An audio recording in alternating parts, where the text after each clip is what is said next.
Jamb 2026 candidate, welcome. Let's continue with our physics lecture. Do not forget to get your pen and your book, your physics notebook, to jot down whatever you understand in this lecture, because you are definitely going to need it in your subsequent revision, because you might not get the chance to retake this lecture in full again. So let's look at structure of matter, which is the molecular nature of matter. Okay, the first we are looking at is the first concept, which is the atom. Okay, the atom is the smallest unit of an element that retains its chemical property. So that smallest indivisible part of an element that retains its chemical property. And who defined atom like this? It's Dalton. Okay, Dalton defined atom like this. It's the smallest particle, but it still retains its chemical property. And let's look at molecules. Molecules can be defined as a combination of two or more atoms chemically bonded or combined together. When you combine two atoms, so not elements, two atoms chemically combined together. Okay, that's molecules. Okay, and the what? Molecules exist independently. They exist independently when combined together. Okay, when you combine two atoms, they exist independently together. So Brownian motion. What is Brownian motion? Is the random, the zigzag, the scatter motion experienced by particles suspended in fluid due to collision with molecules. Okay, due to collision with molecules, the particles in fluid experiences, this random motion. Random motion. That is the Brownian motion. Okay, that's the Brownian motion. As that, and it shows the evidence of molecular motion. When you observe Brownian motion, use it to understand that molecular motion is ongoing. Okay, so let's look at diffusion. Diffusion can be defined as the spread of particles from a higher concentration to a lower concentration. What you have to understand about diffusion, because we also have osmosis, which also has almost similar definition, but diffusion is the spread of particle. It can be fluid, it can be water, it can be gas. Diffusion can occur in various forms of matter, various states of matter. Okay, but when it comes to osmosis, only water molecule.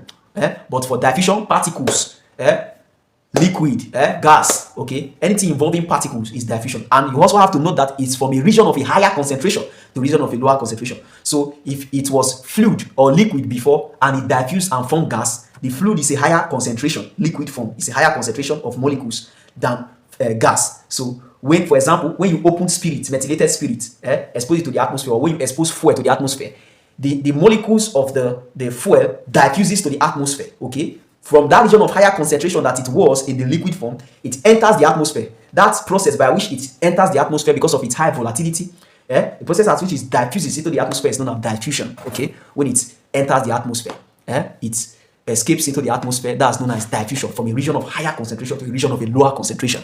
Then surface tension. Surface tension can be defined as the force that makes liquid surface behave like stretched elastic sheet. Surface tension is just like when you bring a glass. You pour water on the surface of the glass, you see that the water thins out and spread around the glass. Okay, that frictional force that makes the water thins out and spread around that glass is known as what? Surface tension. And let's look at capillarity. Capillarity can be defined as the tendency of a liquid to rise and fall in a narrow tube. Okay, when a liquid rise and fall in a narrow tube, and it's usually used in thermometers, like liquid in glass thermometers, like mercury in glass thermometer, those kind of thermometer. It operates under the function of capillarity. So capillarity helps to measure temperature using thermometer. So the rise and fall. And what affects the rise and fall? Temperature. Okay, affects the rise and fall of the liquid in a capillary tube or in a narrow tube. Okay, and it's also applied in pipettes. Okay, or aspiration tube or pipettes, where you use the pipette to use it as a volume measurement to draw fluid. Okay, that rise and fall of the fluid in the narrow tube is known as what? Capillarity. Okay, so what affects the rise and fall of fluid in a pipette is when you occlude the up or you open the up. When you open the up, you allow atmospheric pressure to enter and it forces the water out of the pipette, because the atmospheric pressure is greater than the pressure in the pipette. But when you close it up, the pressure in the pipette is bigger or greater than the atmospheric pressure, so the fluid stays inside the pipette. That's that for that. So adhesion, let's look at forces. Adhesion and cohesion. Let's look at adhesion first. So adhesion is the force of attraction between molecules of different substance. It's a force of attraction between molecules of different substance. Maybe you bring shoe, one part of your shoe, and you bring sole of your shoe and you gum it together. That's adhesion. Molecules of different substance. Okay, then cohesion is the same force of attraction, but in cohesion is between molecules of the same substance. So angle of contact is what? Is the angle between tangent to liquid surface and solid surface inside liquid. So when you put a solid inside a bowl of a liquid, for example, you put ice block inside water, the angle of contact is the angle between tangents, that's to the solid and the liquid. The angle, okay, the angle formed across the edges of the solid or the sides of the solid and the fluid. That's what the angle of contact. As easy as that. So let me ask you a question. Adhesion and cohesion, what's their key differences? Or what's their key difference? Okay, let's look at the key difference. Adhesion is between what? Molecules of different substances. But cohesion is, of course, the force of attraction between the same what? Substance, the molecule of the same substance. So for adhesion is the molecules of different substances, while cohesion is between the molecule of the same substance. Okay, so let's now look at the key differences between diffusion and osmosis. Okay, so let's look at diffusion first of all. First of all, diffusion involves particles. It could be molecules, it could be water, it could be gas, it could be liquid. It's diffusion. Okay, it involves particles. But osmosis in turn involves only water molecule. Okay, the movement of molecules in diffusion or the movement of particles in diffusion involves a region of a higher concentration to a region of a lower concentration. So from diffusion is from higher to lower concentration. But for osmosis in turn, it's from a lower concentration to a higher concentration. I just give you two differences. I'm going to give you four, baby.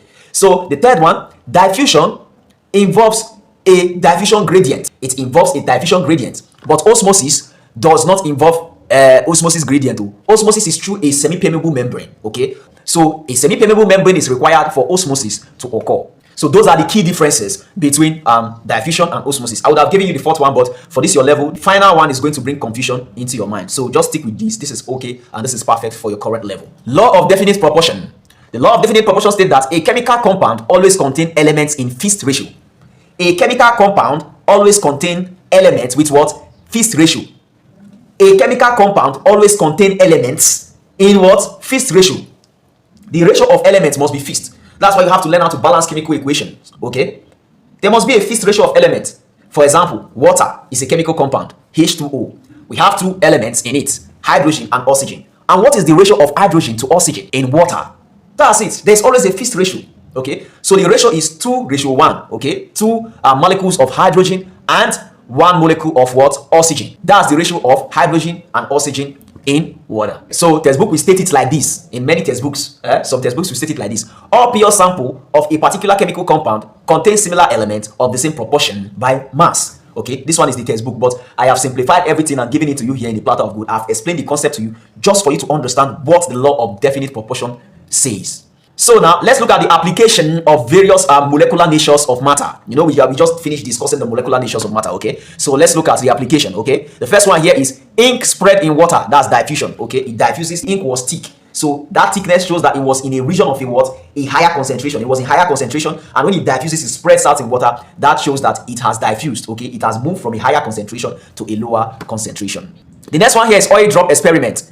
You know who carried out the oil drop experiment now? Millikan's also carried out the oil drop experiment, and the oil drop experiment is also used to observe the Brownian motion, okay, motion of particles on water due to randomness, okay, due to collision, okay. It's a random motion of particles in water due to collision, okay, collision as it moves. So the final application we have here is detergents reducing surface tension, okay, detergent reducing surface tension. So these applications you have here are by no means exhaustive. So you can as well do your homework to find other applications of the nature of matter. But since you have understood the concept of it, I've made everything simple. You can always figure the answer out in your Jamb UTME. All you need to do is to think, remember my lectures and how I taught you, and it will be easy to spot out the best answer.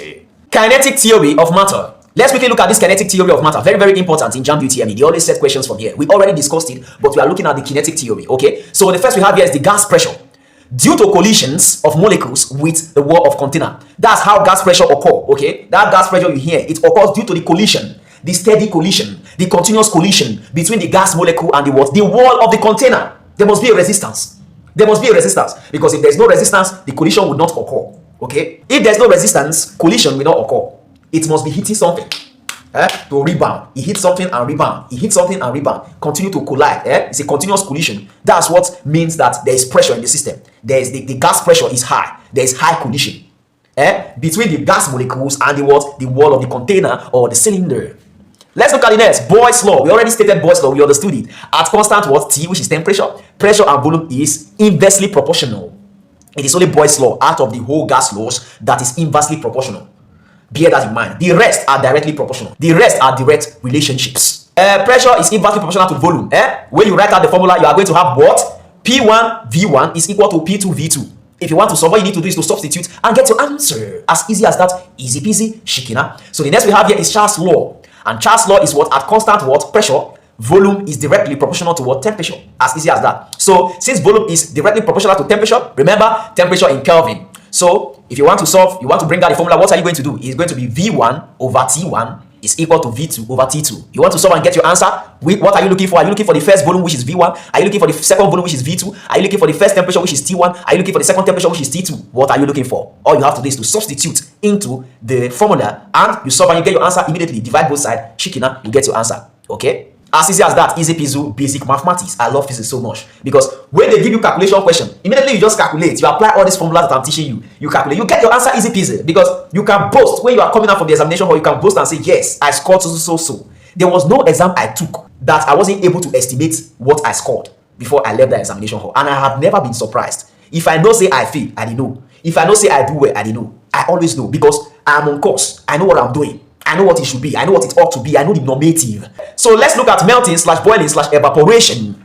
These three concepts explained by the increase in molecular kinetic energy. Okay. So for a substance to melt, you know that a substance that is melting is transforming from the nature of matter or the state of matter, which is from solid to liquid. That's melting, transforming from solid to liquid. Okay. So for that to occur, you need what? You need energy. You need kinetic energy. You need energy between the molecules. Okay, you know that solid, the collision between the molecules of solid is very low and poor. Okay, so the collision between the molecules of a liquid is higher than that of a solid. So you need energy to put energy into the system so that the molecules will become mobile and start moving. That's when it converts from solid state to liquid state. That's why sometimes you need heat to melt substances. You need heat to increase the viability of the molecules, to increase the movement of the molecules. So just like that, when it enters liquid and it has not turned to gas, you also need more energy to force the molecule to increase the movement between molecules. Okay, increase it even higher so that it can transition from liquid state to gaseous state. So the more the energy, the more the transitioning into the various states of matter. As easy as that, shikina, easy peasy. Let's look at evaporation. So evaporation says molecules with high kinetic energy escapes from what? Liquid surface. Evaporation.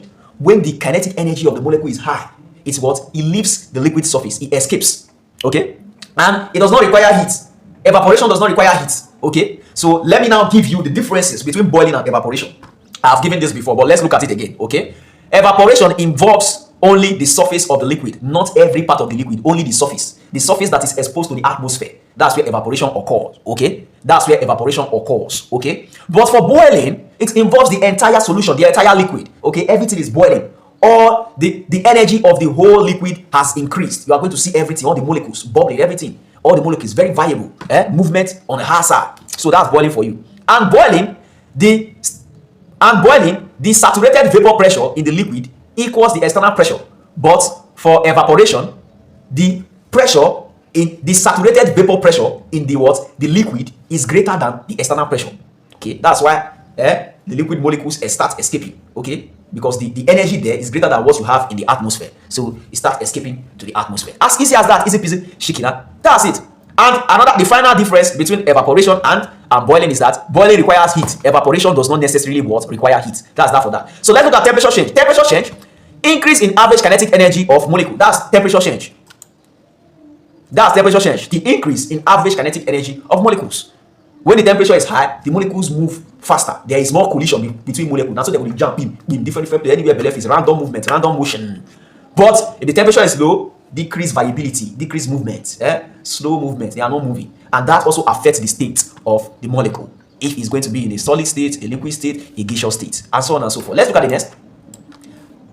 Still under the kinetic theories of matter, let's look at the assumption. Remember, this word kinetic means movement. Anytime you hear kinetic, just know that it's movement. Movement. So it's like saying the movement theory of matter. So let's look at the assumption. So what is known as assumption is that when you say assumption, it means that it is not verifiable.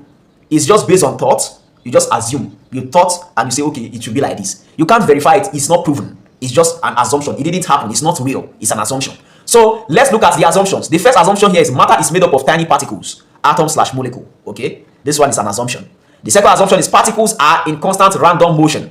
This one is what? Another assumption. Then the third assumption is collision are perfectly elastic.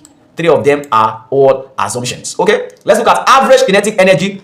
Please take note. Average kinetic energy is directly proportional to the what? Absolute temperature. Average kinetic energy is what? Equal to the absolute temperature. The energy in a molecular system, or in an atomic, the energy in a molecular system is affected by the temperature.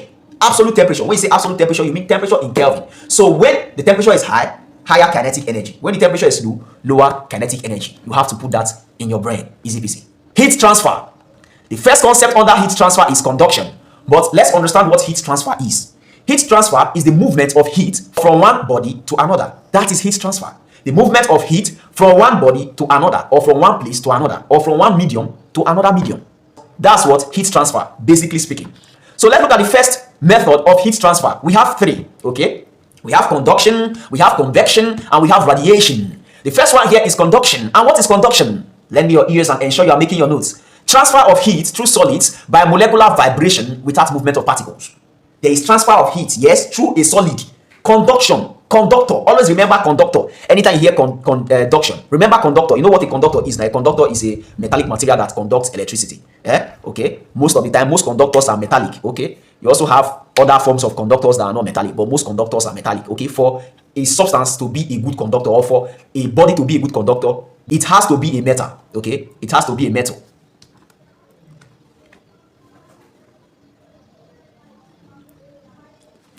So conduction is the transfer of heat through a solid by molecular vibration with what? Movement of particles. Okay, there is vibration.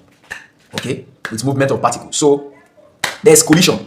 Just know that in conduction there's what? Collision of molecules, successive collision, vibration of particles. Okay, molecular vibration. There's collision. That's how the conduction occurs. It's just like a hot body. My body is hot now. Then you now bring your cold hand and place on my face. Or hey, they say no, well, fever the worry am. Malaria the worry am, we get fever. You can't carry your hand. Come put on for the person here because his body is so hot. There is a heat transfer between your hand and the person or the patient's skin.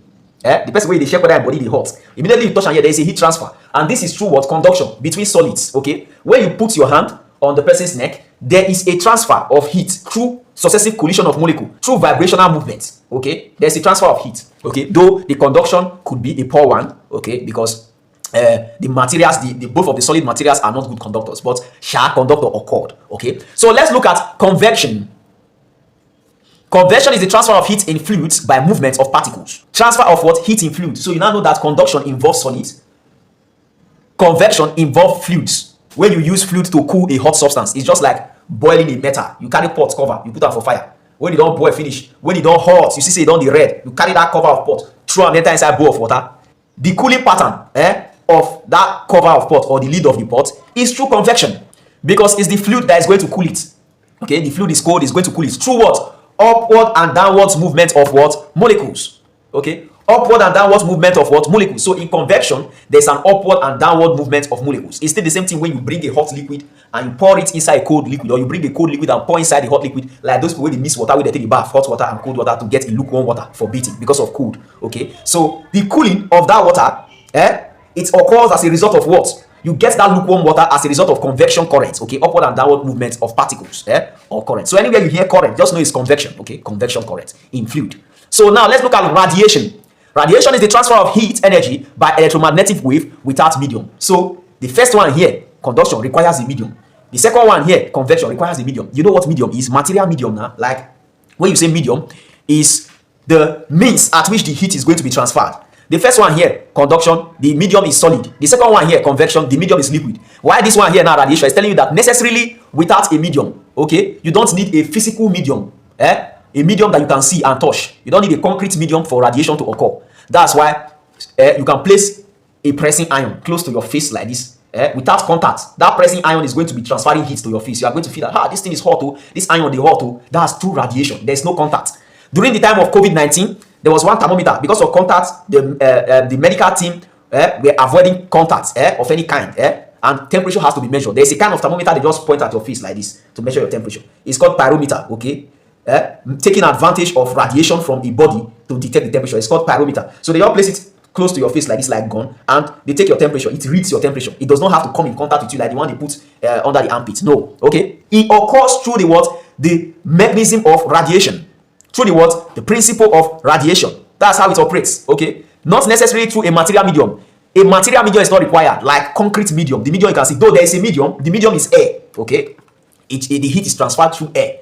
Air is a medium, yes, but concrete medium, a medium you can see or touch, it does not require, radiation does not require it, okay?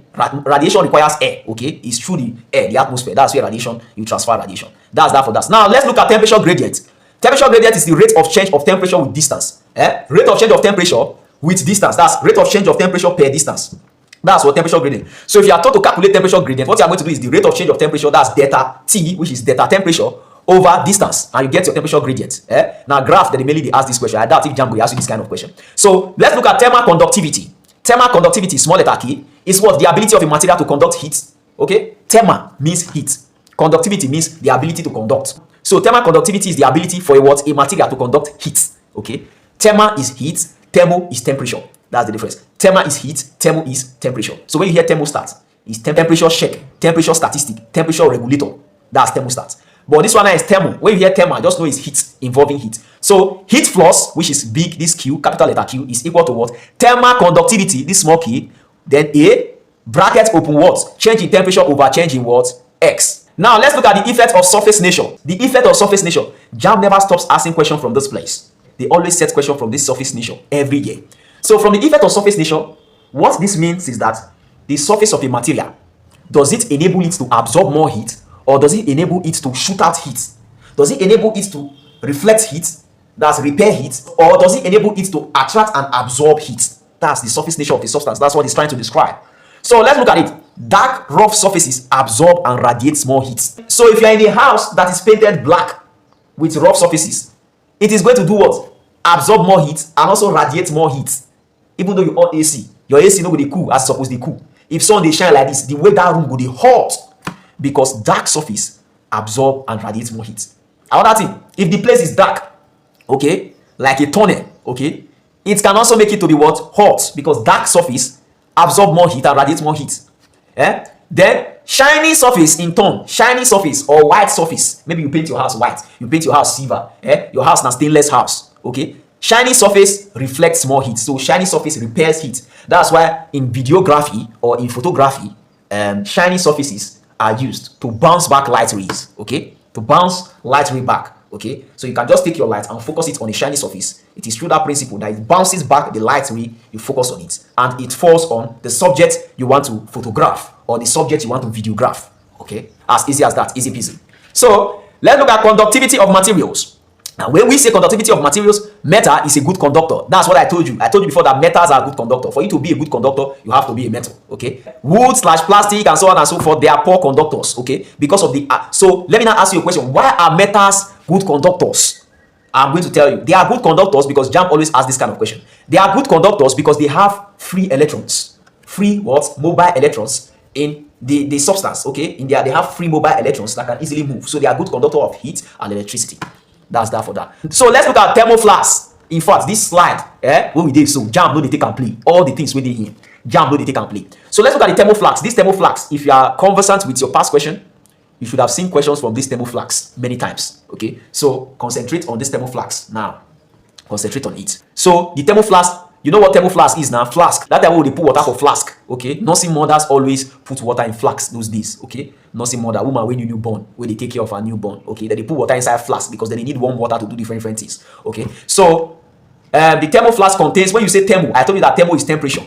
Thermos flask is temperature. Anything thermo is temperature. So these flasks help maintain the temperature of what you put inside. That is the function of the flask. It maintains the temperature of what you put inside. If you put something inside that is 100 degrees, for example, it's going to maintain the temperature for a period of time, a long period of time. Okay, so use it to store heat of a substance. Okay, maintaining the temperature of that substance. And how does it maintain the temperature of the substance? By preventing heat loss through various mechanisms of heat loss. Okay, now let's look at it. The features of the thermal flask. It has a double wall. Okay, it's not just one wall like your water bottle. Only one wall like water bottle. No, it has double wall, outer wall and inner wall. So it also have what? It has a vacuum between the wall. So in between that wall, there's a vacuum. And what is a vacuum? Vacuum is a covered space, where you have air inside. So vacuum is a covered space. The space is not open. To create a vacuum, the space has to be covered. So with an air content. So inside that space that is covered, there's air inside. That's a vacuum. And the final two features, it has a what? Silvery surface. You see all this surface that it has is silvery. Okay, silvery. Okay, when you say something is silvery, it means that it has a silver color. It has a rubber stopper. Or some textbooks we say rubber cork. Okay, So anything rubber stopper is something that you use to stop something from passing through a place. Anything stopper, you use it to stop something or prevent something from passing through a place. Let me say my nose. As my nose dey like this, I no want make kata come out from my nose. I can easily carry cotton wool and chook it inside my nose as a stopper. So that's a stopper. It will prevent kata from falling out from my nose. So imagine the thermo flask now. That place that you have the cover of the flask. Okay, imagine you carry something like cotton wool, chook am for there as a stopper to stop anything that is capable of living through that place, through that cover or the neck of the thermo flask. And in this case, what kind of stopper was used or what kind of cork was used? Rubber cork. Okay, rubber cork. And remember, rubber is a what? Poor conductor. It's a poor conductor. So having understood the features of the thermos flask, let's now look at the function of each of the features. Because this is where Jamb sets their questions from. The functions, waiting that they do. Okay, let's look at the first. The first we have here is double what? Double word. Double word. This thing. The function of the double word is to what? Number one, to create a vacuum. That's the function. Hope you are taking down. That's the first function. Then number two, it prevents heat loss by contact. And heat loss by contact is what? Conduction. You see it here. We already discussed this thing before. I told you that I will make physics so easy that when you get to your Jamb UTME examination hall, you are just going to be smiling inside the examination hall. When you come out, you pick your phone and be dialing my number. Hello, sir. Thank you so much. Thank you so much. You try for my body. If not for you, this will happen.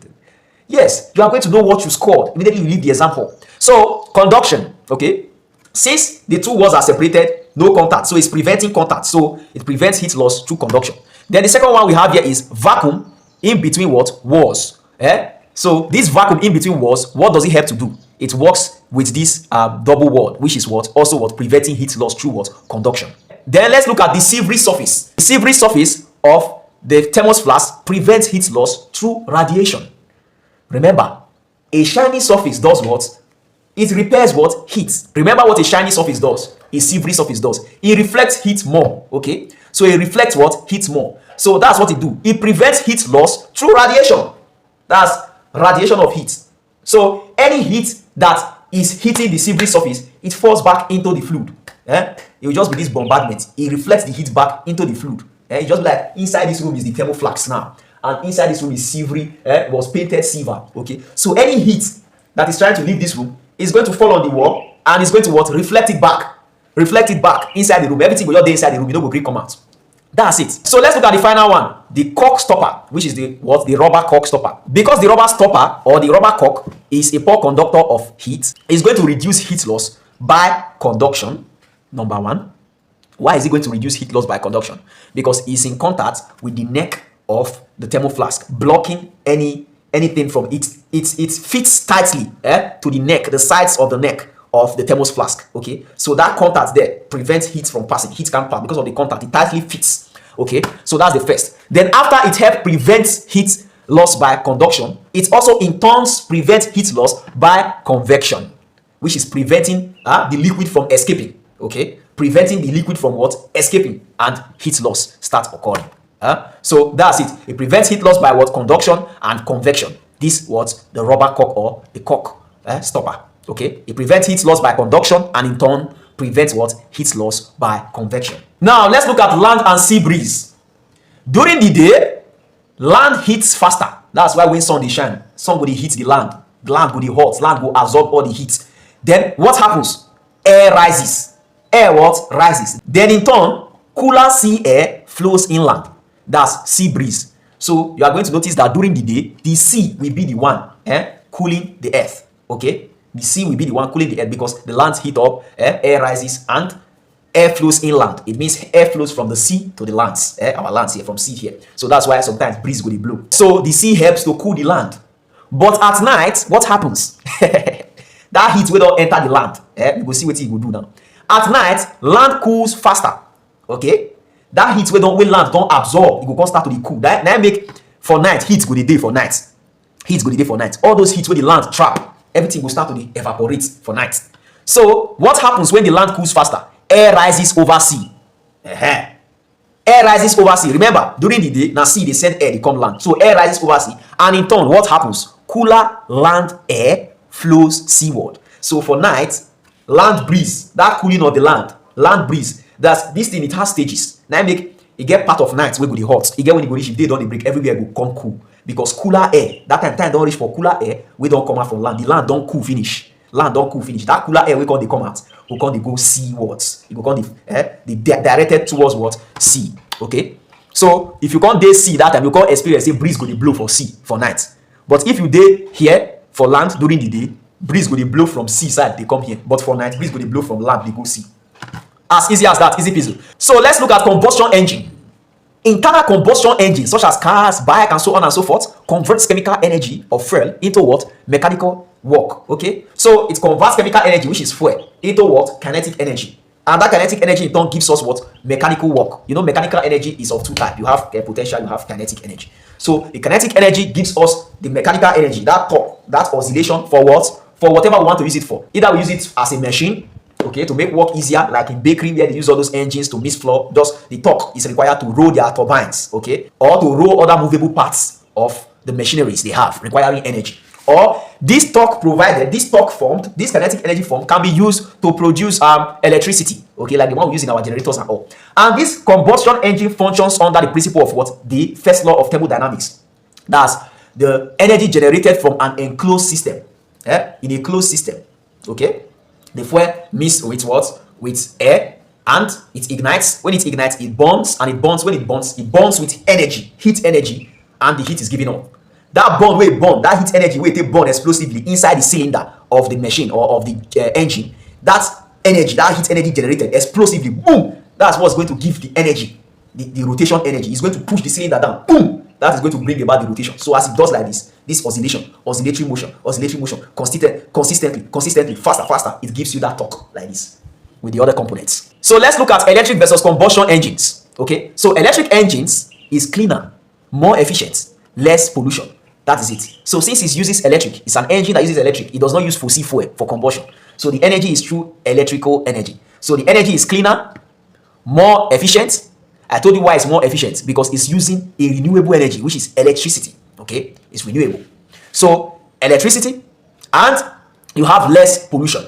So I told you why it's more efficient, because it's using electric energy, okay, electricity. And you have less pollution, no gas, no condemn oil, no noise, various pollution, no heat, too much heat. Not that there's no heat at all, but no too much heat.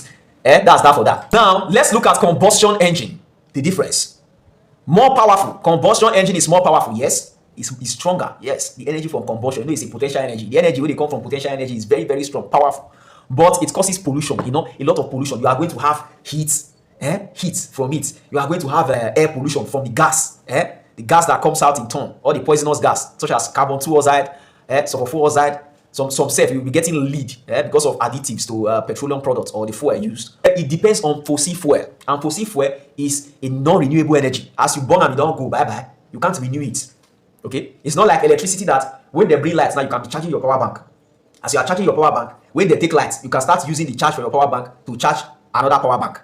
Okay, can you see how you are renewing the electricity, the power? You can renew it. You use it to charge another power bank. You can still use that power bank to charge another power bank. So even though say light, no, you can just be charging power bank.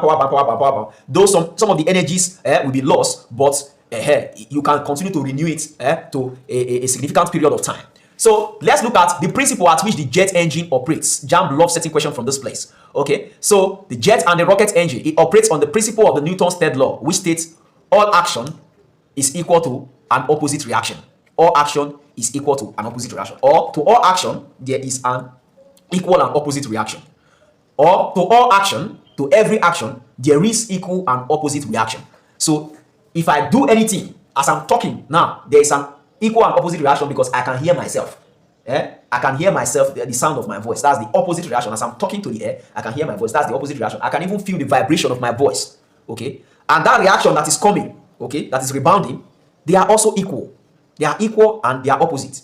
Opposite of talk, I'm talking. The opposite is hearing. I can hear what I'm saying. That's the word opposite. Then equal means the energy transferred. As I'm talking, the energy I'm also receiving through hearing is equal. So how does this apply to the rockets and the jet engine?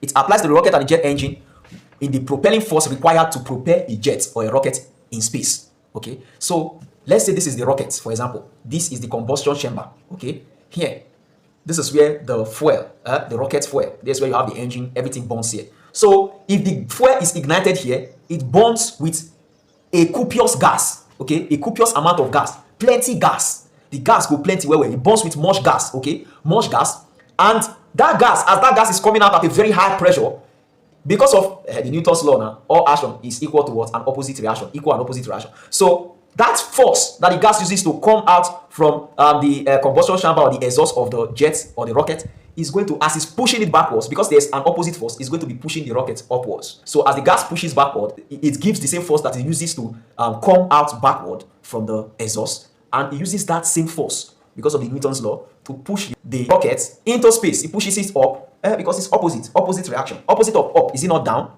So opposite of down, the gas is going down, okay? The gas is leaving the exhaust from beneath. So as it's going down, to be pushing or propelling the rocket upwards. As simple as that, easy peasy. Now that we have understood various concepts of matter, molecular theories, heat conduction, and so on and so forth, let's now test the knowledge we've acquired so far by taking some Jamb must repeat questions. Jamb must repeat questions. Question 63. Which statement is correct? A. Atoms are the smallest indivisible particles of matter.